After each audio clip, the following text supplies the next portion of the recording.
Hallelujah, hallelujah, hallelujah. जिंदा परमेश्वर दे लई जोरदार ताड़ियां, जोरदार, क्योंकि वो जीवित आ, वो अज भी साडी प्रोटैक्शन करदे आ, वो कोई मुर्दा नहीं आ, वो अज भी साडी सुनदे आ, साडी हिफाजत करदे आ। जोरदार जोरदार दिल खोल के परमेश्वर धन्नवाद करिए, साडी सिस्टर नूं सेव लेके आए। हालेलुया।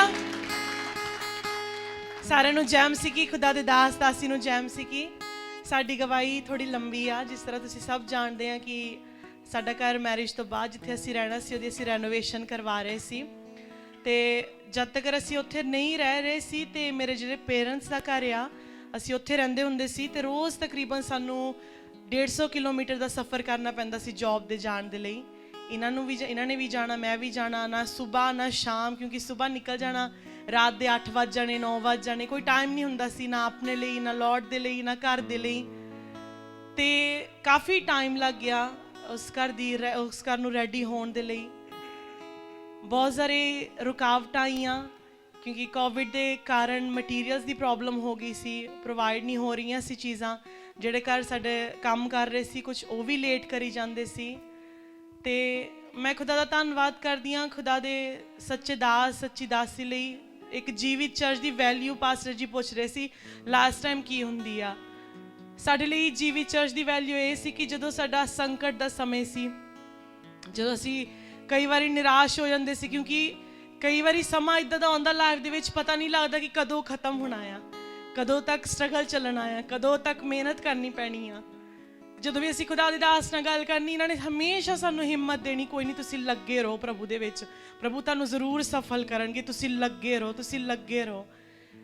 ਮੈਂ ਧੰਨਵਾਦ ਕਰਦੀ ਹਾਂ ਆਪਣੇ ਪੇਰੈਂਟਸ ਦਾ, ਉਹਨਾਂ ਨੇ ਜਿਸ ਘਰ ਦੇ ਵਿੱਚ ਅਸੀਂ ਰਹੇ ਹਾਂ, ਮੇਰੇ ਪੇਰੈਂਟਸ ਦਾ, ਉਹਨਾਂ ਦੀ ਜ਼ਿੰਦਗੀ ਲਈ ਮੈਂ ਸ਼ੁਕਰ ਕਰਦੀ, ਕਿਉਂਕਿ ਮੇਰੇ ਮੰਮਾ ਹਮੇਸ਼ਾ ਕਹਿੰਦੇ ਰਹੇ ਕਿ ਉਹ ਘਰ ਕਹਿੰਦੇ ਆਪਣਾ ਨਹੀਂ, ਇਹ ਪ੍ਰਭੂ ਦਾ ਘਰ ਹੈ, ਪ੍ਰਾਰਥਨਾ ਦਾ ਘਰ ਆ। ਤੇ ਇਸ ਘਰ ਨੇ ਸਿਰਫ ਸਾਨੂੰ ਹੀ ਨਹੀਂ, ਉਸ ਘਰ ਨੇ ਬਹੁਤ ਸਾਰੇ ਲੋਕਾਂ ਨੂੰ ਆਸਰਾ ਦਿੱਤਾ, ਸੰਭਾਲਿਆ ਹੋਇਆ। ਮੈਂ ਉਹਦੀ ਜ਼ਿੰਦਗੀ ਲਈ, ਉਸ ਘਰ ਦੇ ਲਈ ਸ਼ੁਕਰ ਕਰਦੀ ਹਾਂ। ਤੇ ਜਿਹੜਾ ਸਾਡਾ ਐਕਚੁਅਲ ਦਾ ਸਾਡਾ ਘਰ ਆ, ਖੁਦਾ ਦੇ ਸਾਡੇ ਬਹੁਤ ਪਿਆਰੇ ਫੈਮਿਲੀ ਮੈਂਬਰ ਆ, ਸਾਡੇ ਨਾਲ ਪ੍ਰੇਮ ਕਰਦੇ, ਉਹਨਾਂ ਨੇ ਸਾਨੂੰ ਦੱਸਿਆ, ਕਹਿੰਦੇ ਕਿ ਕੁਛ ਲੋਕਾਂ ਨੇ ਉਸ ਘਰ ਦੇ ਖਿਲਾਫ ਬੈਡ ਵਰਡਸ ਕਹੇ ਸੀ ਕਿ ਕਿੱਦਾਂ ਅਸੀਂ ਐਂਟਰ ਹੋ ਸਕਦੇ ਹਾਂ ਉਹਦੇ ਵਿੱਚ ਨਾ, ਤੇ ਕੁਛ ਬੈਡ ਵਰਡ ਉਸ ਘਰ ਦੇ ਲਈ ਬੀਜੇ ਗਏ।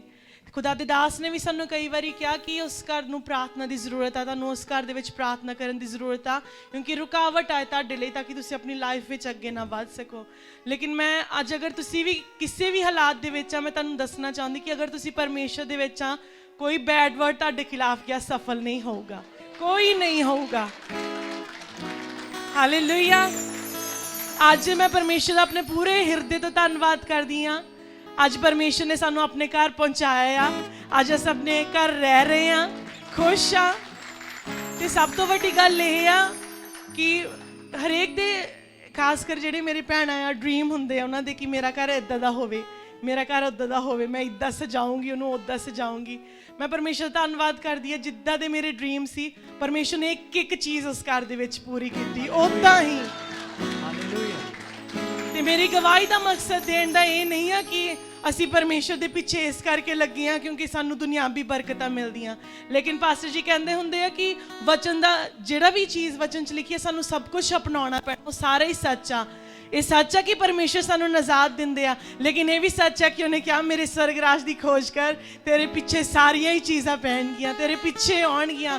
ਇਹ ਵਾਕਈ ਸੱਚ ਆ। ਜਿਹੜੀ ਵੀ ਚੀਜ਼ ਮੈਂ ਸੁਪਨਾ ਲਿਆ ਸੀ ਕਿ ਮੇਰੀ ਇਹਦੇ ਵਿੱਚ ਹੋਵੇ, ਮੈਨੂੰ ਮਾਰਬਲ ਪਸੰਦ ਆ, ਮੇਰੇ ਘਰ ਦੇ ਵਿੱਚ ਪਰਮੇਸ਼ਰ ਨੇ ਮਾਰਬਲ ਲਗਾ ਦਿੱਤਾ। ਜਿੱਦਾਂ ਦੀਆਂ ਵੀ ਮੈਨੂੰ ਚੀਜ਼ਾਂ ਪਸੰਦ ਸੀ, ਚਾਹੇ ਉਹ ਫਰਨੀਚਰ ਹੋਵੇ, ਚਾਹੇ ਉਹ ਮਾਰਬਲ ਹੋਵੇ, ਚਾਹੇ ਉਹ ਬਾਥਰੂਮ ਦੀ ਚੀਜ਼ਾਂ ਹੋਣ, ਛੋਟੀ ਤੋਂ ਵੱਡੀ ਚੀਜ਼ ਪਰਮੇਸ਼ਰ ਨੇ ਮੁਹੱਈਆ ਕੀਤੀ। ਔਰ ਸਭ ਤੋਂ ਵੱਡੀ ਗੱਲ ਇਹ ਆ ਕਿ ਸਾਡੀ ਜਿਹੜੀ ਸੇਵਿੰਗ ਸੀ ਮੈਰਿਜ 'ਤੇ ਲੱਗ ਗਈ। ਜਿਹੜੀ ਮੇਰੀ ਸੇਵਿੰਗ ਸੀ ਤਕਰੀਬਨ ਉਹਦਾ 90% ਸੇਵਿੰਗ ਸਾਡੀ ਮੈਰਿਜ 'ਤੇ ਲੱਗ ਗਈ। ਅਸੀਂ ਕਈ ਵਾਰੀ ਗੱਲ ਕਰਦੇ ਹੁੰਦੇ ਸੀ ਕਿ ਸਾਡੀ ਏਜ ਦੇ ਜਿਹੜੇ ਯੰਗਸਟਰ ਆ ਉਹਨਾਂ ਕੋਲ ਸੇਵਿੰਗ ਹੁੰਦੀ ਆ ਆਪਣਾ ਘਰ ਲੈਣ ਦੇ ਲਈ, ਆਪਣਾ ਘਰ ਜਿੱਦਾਂ ਦਾ ਉਹਨੂੰ ਪਸੰਦ ਆ ਉੱਦਾਂ ਦਾ ਬਣਾਉਣ ਦੇ ਲਈ, ਲੇਕਿਨ ਪਰਮੇਸ਼ਰ ਨੇ ਸਾਨੂੰ ਡੈਮੋਸਟ੍ਰੇਟ ਕੀਤਾ ਕਿ ਤੁਹਾਡਾ ਬਲ ਨਹੀਂ ਆ, ਤੁਹਾਡੀ ਤਾਕਤ ਨਹੀਂ ਆ, ਸਾਡੀ ਸੇਵਿੰਗ ਤੋਂ ਬਿਨਾਂ ਪਰਮੇਸ਼ਰ ਨੇ ਉੱਦਾਂ ਦਾ ਘਰ ਮੁਹੱਈਆ ਕੀਤਾ ਜਿੱਦਾਂ ਦਾ ਸਾਨੂੰ ਪਸੰਦ ਸੀ। ਸਾਰੀ ਮਹਿਮਾ ਪਰਮੇਸ਼ਰ ਨੂੰ ਮਿਲੇ, ਸਾਰਾ ਆਦਰ ਪਰਮੇਸ਼ਰ ਨੂੰ ਮਿਲੇ, ਸਾਰਾ ਜਲਾਲ ਉਸ ਨੂੰ ਹੀ ਮਿਲੇ। ਹਾਲੇਲੂਇਆ। ਇਸ ਦੇ ਨਾਲ ਸਾਡੀ ਇੱਕ ਹੋਰ ਗਵਾਹੀ ਆ। ਮੈਂ ਪਰਮੇਸ਼ਰ ਦੇ ਇੱਕ ਹੋਰ ਚੀਜ਼ ਲਈ ਧੰਨਵਾਦ ਕਰਨਾ ਚਾਹੁੰਦੀ ਹਾਂ। ਰੋਮੀਨਾ ਸਿਸਟਰ ਇੱਕ ਗੱਲ ਕਹਿ ਕੇ ਗਏ ਪਰਮੇਸ਼ਰ ਦੇ ਦਾਸ ਤੇ ਦਾਸੀ ਬਾਰੇ। ਔਰ ਇਹ ਗੱਲ ਸੱਚੀ ਆ, ਕਿਉਂਕਿ ਅਸੀਂ ਆਪਣੀ ਲਾਈਫ 'ਚ ਦੇਖਿਆ ਕਿ ਜਿਹੜਾ ਟਰੂ ਲਵ ਆ ਪਰਮੇਸ਼ਰ ਦਾ, ਉਹ ਗੱਲਾਂ ਵਿੱਚ ਨਹੀਂ ਹੁੰਦਾ। ਪਰਮੇਸ਼ਰ ਦੇ ਦਾਸ ਨੇ ਆਪਣਾ ਟਰੂ ਲਵ ਸਾਨੂੰ ਖਾਸ ਕਰ ਐਕਟ ਦੇ ਦੁਆਰਾ ਦਿਖਾਇਆ। ਸਾਨੂੰ ਤੁਹਾਨੂੰ ਜਿੱਦਾਂ ਮੈਂ ਦੱਸ ਰਹੀ ਸੀ, ਸਾਡਾ ਜਿਹੜਾ ਸਫ਼ਰ ਲੰਬਾ ਹੁੰਦਾ ਸੀ, ਇਸ ਕਰਕੇ ਜਿਹੜੀ ਸਾਡੀ ਕਾਰ ਸੀ ਜਿੰਨੀ ਉਹ 4-5 ਸਾਲ ਦੇ ਵਿੱਚ ਚੱਲਣੀ ਸੀ, ਉਹ 1 ਸਾਲ ਦੇ ਵਿੱਚ ਉਨੀ ਚੱਲ ਗਈ। ਉਹਦੇ ਵਿੱਚ ਖਰਾਬੀ ਕਾਫੀ ਆਉਣ ਲੱਗ ਪਈ। ਕਈ ਵਾਰੀ ਇੱਦਾਂ ਹੋਇਆ ਸਾਡੀ ਕਾਰ ਰੁਕ ਗਈ। ਮੈਂ ਅੱਜ ਆਪਣੇ ਪੂਰੇ ਦਿਲ ਤੋਂ ਖੁਦਾ ਦੇ ਦਾਸ ਦਾ, ਆਪਣੇ ਜਿੰਨੇ ਵੀ ਮੇਰੇ ਭਰਾ ਆ ਜਿਨ੍ਹਾਂ ਨੇ ਸਾਡੀ ਹੈਲਪ ਕੀਤੀ, ਉਹਨਾਂ ਦਾ ਅਸੀਂ ਪੂਰੇ ਦਿਲ ਤੋਂ ਦੋਨੀ ਜਣੇ ਧੰਨਵਾਦ ਕਰਦੇ ਹਾਂ, ਕਿਉਂਕਿ ਲਾਰਡ ਦਾ ਟਰੂ ਲਵ ਆ। ਜਿੰਨੇ ਮਰਜ਼ੀ ਵਜੇ ਅਸੀਂ ਇਹਨਾਂ ਨੂੰ ਕਾਲ ਕਰ ਲੈਂਦੇ ਹੁੰਦੇ ਸੀ, ਇਹਨਾਂ ਨੇ ਹਮੇਸ਼ਾ ਸਾਡੀ ਸਪੋਰਟ ਕੀਤੀ ਆ, ਚਾਹੇ ਉਹ ਫਾਈਨੈਂਸ ਦੇ ਦੁਆਰਾ ਹੋਵੇ, ਚਾਹੇ ਉਹ ਆਪਣੀ ਕਾਰ ਦੇਣ ਦੇ ਦੁਆਰਾ ਹੋਵੇ। ਪਾਸਟਰ ਜੀ ਨੇ ਕਈ ਵਾਰ ਆਪਣੀ ਕਾਰ ਸਾਨੂੰ ਦਿੱਤੀ ਜਦੋਂ ਸਾਡੀ ਕਾਰ ਰੁਕ ਗਈ ਸੀ। ਇਸ ਕਰਕੇ ਮੈਂ ਚਾਹੁੰਦੀ ਸਾਰੇ ਜ਼ੋਰਦਾਰ ਤਾੜੀਆਂ ਦੇ ਨਾਲ ਉਸ ਪਰਮੇਸ਼ਰ ਧੰਨਵਾਦ ਕਰੀਏ ਖੁਦਾ ਦੇ ਦਾਸ ਦੇ ਲਈ, ਕਿਉਂਕਿ ਇਹ ਕਹਿਣਾ ਈਜ਼ੀ ਆ ਕਿ ਪਰਮੇਸ਼ਰ ਦਾ ਪ੍ਰੇਮ ਸਾਡੇ ਵਿੱਚ ਹੋਣਾ ਚਾਹੀਦਾ, ਲੇਕਿਨ ਖੁਦਾ ਦੇ ਦਾਸ ਨੇ ਸਾਨੂੰ ਡੈਮੋਸਟ੍ਰੇਟ ਕਰਕੇ ਦਿਖਾਇਆ ਕਿ ਪਰਮੇਸ਼ਰ ਦਾ ਪ੍ਰੇਮ ਕਿੱਦਾਂ ਹੁੰਦਾ ਆ। ਸਾਡੇ ਘਰ ਦੇ ਮੇਰੇ ਪੇਰੈਂਟਸ ਇੱਥੇ ਨਹੀਂ ਹੈਗੇ, ਲੇਕਿਨ ਇਸ ਚਰਚ ਦੇ ਨਾਲ ਜਦੋਂ ਦੇ ਅਸੀਂ ਜੁੜੇ ਆ, ਸਾਨੂੰ ਫੀਲ ਨਹੀਂ ਹੁੰਦਾ ਅਸੀਂ ਇਕੱਲੇ ਆ, ਸਾਨੂੰ ਨਹੀਂ ਫੀਲ ਹੁੰਦਾ। ਹਾਲੇਲੂਇਆ। ਸਾਡੀ ਜਿਹੜੀ ਦੂਸਰੀ ਗਵਾਹੀ ਇਹ ਆ ਕਿ ਜਿੱਦਾਂ ਮੈਂ ਤੁਹਾਨੂੰ ਦੱਸਿਆ, ਸਾਡੀ ਸਾਰੀ ਸੇਵਿੰਗ ਕੁਛ ਮੈਰਿਜ ਦੇ ਲਈ, ਕੁਛ ਘਰ ਦੇ ਲਈ ਇੱਦਾਂ ਫਿਨਿਸ਼ ਹੋ ਗਈ ਸੀ। ਅਸੀਂ ਖੁਦਾ ਦੇ ਦਾਸ ਨਾਲ ਸਲਾਹ ਕੀਤੀ, ਅਸੀਂ ਕਾਉਂਸਲਿੰਗ ਲਈ ਅਸੀਂ ਪੁੱਛਿਆ ਕਿ ਉਹਨਾਂ ਨੂੰ ਕਿ ਅਸੀਂ ਕਾਰ ਬਦਲਣਾ ਚਾਹੁੰਦੇ ਹਾਂ। ਉਹਨਾਂ ਨੇ ਕਿਹਾ ਤੁਹਾਡੀ ਜੋ ਤੁਸੀਂ ਸੋਚਿਆ ਰਾਈਟ ਆ, ਕਿਉਂਕਿ ਸਾਡੀ ਸੋਚ ਇਹ ਆ ਕਿ ਅੱਗੇ ਜਾ ਕੇ ਫਿਊਚਰ ਪਲੈਨਿੰਗ ਦੇ ਲਈ, ਫੈਮਿਲੀ ਪਲੈਨਿੰਗ ਦੇ ਲਈ ਕੋਈ ਵਧੀਆ ਕਾਰ ਲੈ ਸਕੀਏ, ਤਾਂ ਕਿ ਅੱਗੇ ਜਾ ਕੇ ਫਿਰ ਤੋਂ ਉਹੀ ਚੀਜ਼ ਨਾ ਹੋਵੇ, ਫਿਰ ਤੋਂ ਦੁਬਾਰਾ ਕਾਰ ਨਾ ਲੈਣੀ ਪਵੇ। ਖੁਦਾ ਦੇ ਦਾਸ ਨੇ ਸਾਨੂੰ ਕਿਹਾ ਕਿ ਤੁਸੀਂ ਰਾਈਟ ਸੋਚਿਆ, ਤੁਸੀਂ ਇਸ ਰਾਹ 'ਤੇ ਚੱਲੋ।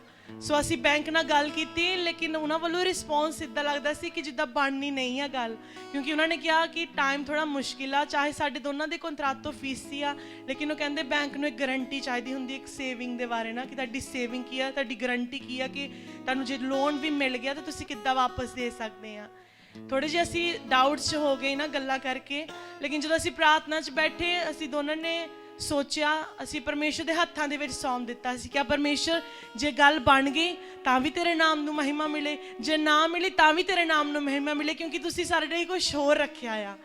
ਇਸ ਕਰਕੇ ਜਦੋਂ ਅਸੀਂ ਅਪਲਾਈ ਕੀਤਾ ਦੁਮਾਨ ਦਾ, ਸਾਡੇ ਅੰਦਰ ਬਿਲਕੁਲ ਤਸੱਲੀ ਸੀ, ਚਾਹੇ ਬਣੇ ਚਾਹੇ ਨਾ ਬਣੇ ਕੋਈ ਗੱਲ ਨਹੀਂ, ਜਿੱਦਾਂ ਪਰਮੇਸ਼ਰ ਨੇ ਹੁਣ ਤੱਕ ਮੁਹੱਈਆ ਕੀਤਾ ਅੱਗੇ ਵੀ ਮੁਹੱਈਆ ਕਰੇਗਾ।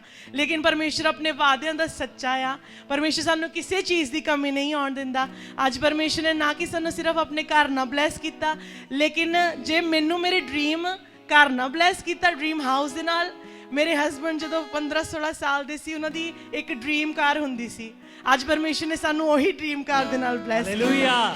जोरदार ताड़ी परमेश्वर की महिमा दे रहे। सो ये सारी महिमा, सारा इज्जत, सारा जलाल परमेश्वर ਨੂੰ ਮਿਲੇ, ਉਹਦੇ ਨਾਮ ਨੂੰ ਹੀ ਇੱਜ਼ਤ ਮਿਲੇ, ਉਹਦੇ ਨਾਮ ਨੂੰ ਹੀ ਮਹਿਮਾ ਮਿਲੇ, ਕਿਉਂਕਿ ਜਦੋਂ ਅਸੀਂ ਪਰਮੇਸ਼ਰ 'ਚ ਖੜੇ ਰਹਿੰਦੇ ਆ ਤੇ ਪਰਮੇਸ਼ਰ ਸਾਨੂੰ ਬਲੈਸ ਕਰਦੇ ਆ। ਹਾਲੇਲੂਇਆ।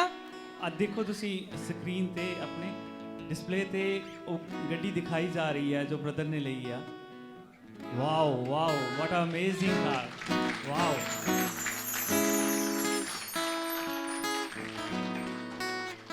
ਇਸ ਗਵਾਹੀ ਦੇ ਲਈ ਮੈਂ ਸਾਰੀ ਮਹਿਮਾ ਪਰਮੇਸ਼ਰ ਨੂੰ ਦਿੰਦੀ ਹਾਂ, ਤੇ ਮੈਂ ਸਿਰਫ ਇਨਕਰੇਜਮੈਂਟ ਦੇਣਾ ਚਾਹੁੰਦੀ ਹਰੇਕ ਨੂੰ।